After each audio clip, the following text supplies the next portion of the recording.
Thanks for joining us. I'm Tammy Tremblay. We begin on the fire watch as crews continue to battle a wildfire near Lucky Peak Reservoir. You probably noticed the smoke in the air. The fire started at around 1 o'clock this morning and at last check has grown to more than 150 acres. Joe Paris is live near where that fire is burning. Joe, do we know how it started?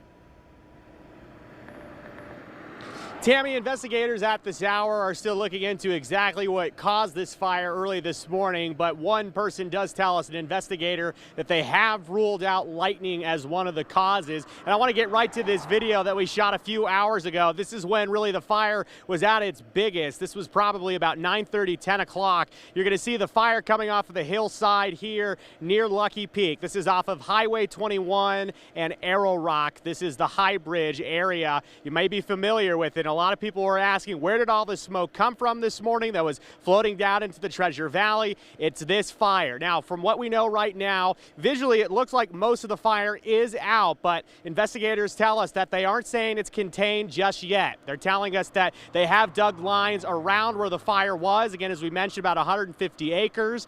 But they haven't said it's contained. They're saying that they have been able to stop the forward movement of the fire, but at last check, we did see some smoke still coming off of that hillside. Of course, it's a very hot day outside as well, and there's some dry grasses as well. Something you need to know if you were heading up to the Lucky Peak area today, as you'll see, Arrow Rock Road is still closed as investigators are up there right now, still trying to figure out exactly what happened with this fire at 1 o'clock this morning. Also, they're telling us that because of all the burned vegetation, there's rocks that actually fell onto that road, and so they don't want cars driving back and forth on it. Tammy, I spoke with some disappointed people that were looking forward to heading up to Lucky Peak today. They're unable to turn on off of that high bridge, so for now it's wait and see, but for now it is still closed, the Arrow Rock Road. All right. Thank you, Joe, so much for that live update.